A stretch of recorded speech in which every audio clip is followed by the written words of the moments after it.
¿Quién fue Friedrich Nietzsche? ¿Un loco? ¿Un genio?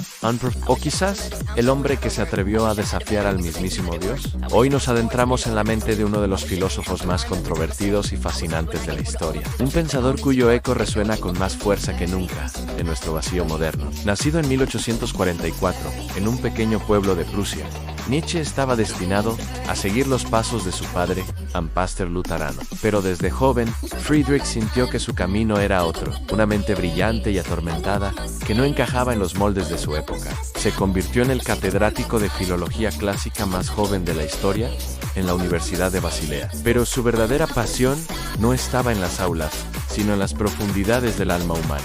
Fue entonces cuando comenzó su peregrinaje filosófico, una batalla solitaria contra los valores que habían sostenido a Occidente durante 2 milenios, y en el centro de esa batalla lanzó su declaración más famosa, una frase que sacudiría los cimientos de la civilización: "Un Dios ha muerto". Pero, ¿qué significaba realmente? Para Nietzsche, no era una celebración, sino un diagnóstico.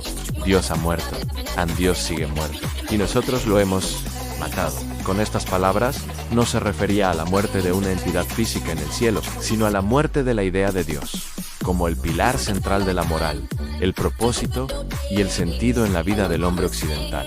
La ciencia, la razón, el iluminismo habían erosionado la fe hasta dejar un hueco, un vacío nihilista. Si Dios ya no era la fuente de la verdad y los valores, ¿qué nos quedaba?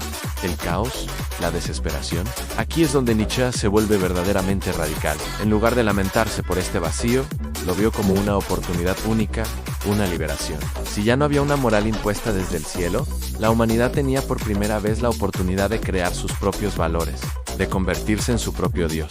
Este es el corazón de su filosofía. Para explicar este camino, Nietzsche nos presenta 3 transformaciones del espíritu en su obra maestra. Así habló Zaratustra. Primero, el espíritu se convierte en camello. El camello es el símbolo del deber, de la obediencia. Arrodillado, carga con el peso de la tradición, la moral judeocristiana. Los tú debes. Es el hombre que sigue las reglas sin cuestionarlas, agobiado por la culpa y el resentimiento. Pero el camello, en la soledad del desierto, se transforma en león. El león es el espíritu rebelde, el gran destructor. Ruge un yo quiero y se enfrenta al gran dragón del tú debes. El león lucha por su libertad, destruye los viejos ídolos y las viejas tablas de valores. Conquista su derecho a decir no. Sin embargo, el león, aunque libre, solo puede destruir. Todavía no es capaz de crear nuevos valores. Y aquí llega la transformación final y más importante. El león se convierte en niño. ¿Por qué un niño? Porque el niño es inocencia y olvido, un nuevo comienzo, un juego, una rueda que gira por sí misma. El niño es el creador. Dais, consagrados y a la vida, sin resentimiento, sin la carga del pasado. El niño no pregunta por qué, simplemente juega, crea, inventa su propio mundo y sus propias reglas.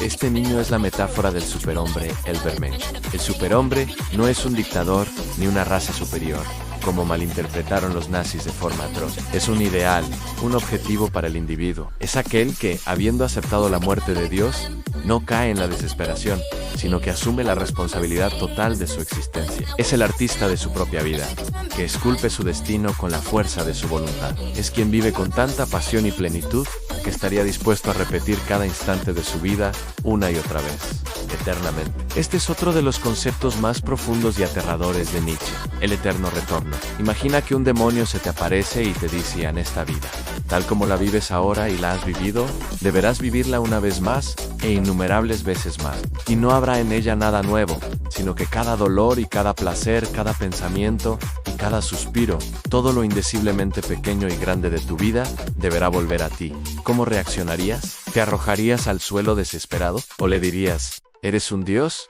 y jamás oí nada más divino? El eterno retorno es la prueba definitiva. Si puedes mirar tu vida con todos sus errores, sufrimientos y alegrías y decir: sí, la quiero de nuevo, para siempre, entonces has alcanzado el estado del superhombre. Has amado tu destino, lo que Nietzsche llamó amor fati. No se trata de resignarse, sino de amar activamente todo lo que te sucede, lo bueno y lo malo, como parte esencial de tu ser. Como dice su otra famosa frase, lo que no me mata, me hace más fuerte. Cada obstáculo, cada dolor, es una oportunidad para crecer, para ejercer nuestra voluntad de poder. La voluntad de poder es otro pilar de su pensamiento. No se trata simplemente de dominar a otros, sino de la fuerza fundamental que impulsa a todo ser vivo a crecer, a expandirse, a superarse a sí mismo. Es el impulso del artista por crear su obra, del atleta por romper un récord, del filósofo por alcanzar la verdad. Es la energía vital que nos empuja a ser más de lo que somos. Trágicamente, la vida de Nietzsche fue un reflejo de su filosofía, una lucha constante contra la enfermedad, la soledad y la incomprensión. Sus libros apenas se vendían, sus ideas eran ignoradas o ridiculizadas.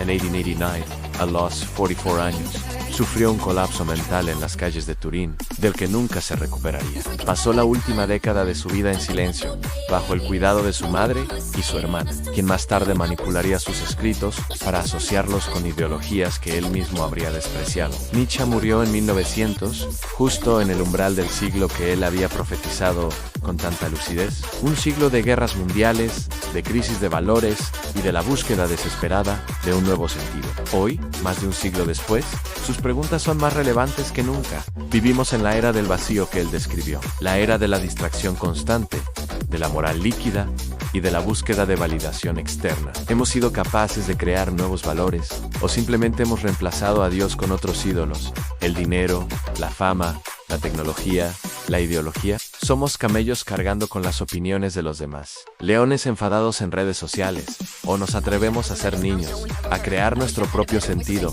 en un universo indiferente. Nietzsche no nos da respuestas fáciles, nos ofrece un martillo para romper ídolos y un espejo para enfrentarnos a nosotros mismos.